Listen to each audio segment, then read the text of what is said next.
Bago tayo magsimula sa ating diskusyon, tayo muna ay manalangin sa ngalan ng Ama, ng Anak, ng Espiritu Santo. Amen. Ama naming mahal sa langit, bigyan mo sila ng karunungan, kalaman at pag-unawa. Gabayan mo sila sa kanilang pag-aaral at sa kanilang buhay. Bigyan mo sila ng lakas na loob at pag-asa sa hinaharap. Tulungan mo sila ng maging mabuti at maging instrumento ng pagbabago. Amen. Sa ngalan ng Ama, ng Anak, ng Espiritu Santo. Amen. Bago kayo umupo, tingnan nyo muna ang inyong paligid kung may mga basura ba dyan. At itapon nyo ang basura nyo sa basurahan. Pagkatapos ay pwede na kayong umupo para masimulan na natin ang ating halituntunin ngayong araw. Ang tatalakayin natin ngayong araw ay ang mga sariling paraan ng pagmamahal sa mga magulang o tagapangalaga. Ang pagmamahal sa magulang o tagapangalaga nagpapakita ng respeto, pag-aalaga, pagpapasalamat sa kanilang sakripisyo at pagmamahal sa atin. Halimbawa, pagiging magalang. Paano ba natin may papakita na nagiging magalang tayo sa ating mga magulang?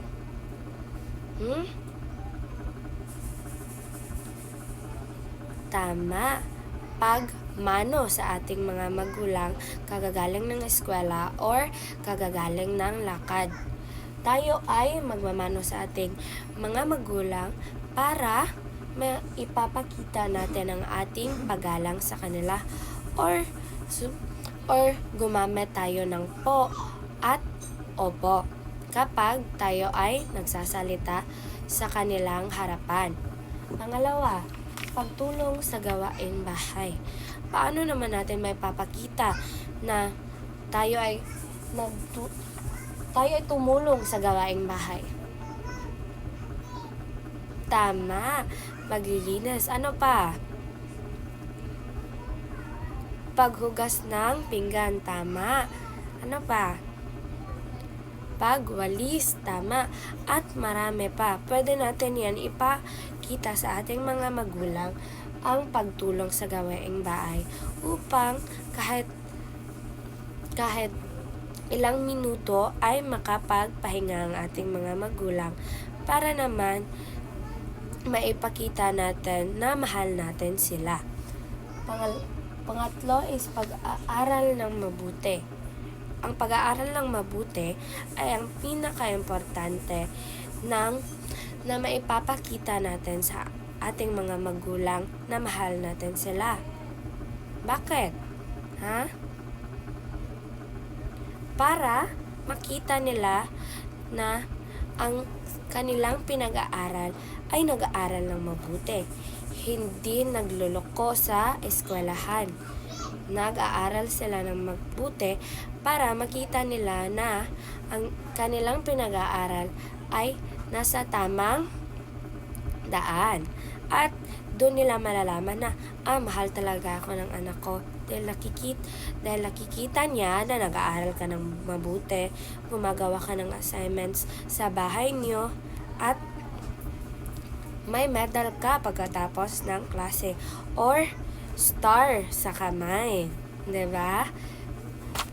Ang panghuli ay ang pagpapasalamat. Paano ba natin may papakita na nagpapasalamat tayo sa kanila? Simple lang. Kapag nagawa natin ang ibang halimbawa na ito, ang tatlong halimbawa, kaya na nating maipakita na nagpapasalamat tayo sa kanila. Hindi lahat tayo dito kayang sabihin ang salitang thank you, I love you, salamat sa ating mga magulang dahil hindi naman tayo lahat dito ay kayang sabihin yan. Pero kapag nagawa mo tong tatlong ito, doon mo may papakita na mahal mo sila sa kahit simpleng paraan na kaya mong ibigay sa kanila. Natutunan ba kayo sa aking diskusyon ngayong araw? Kung meron nga kayong natutunan ngayon, na ibibigay ako sa inyong isang bilog.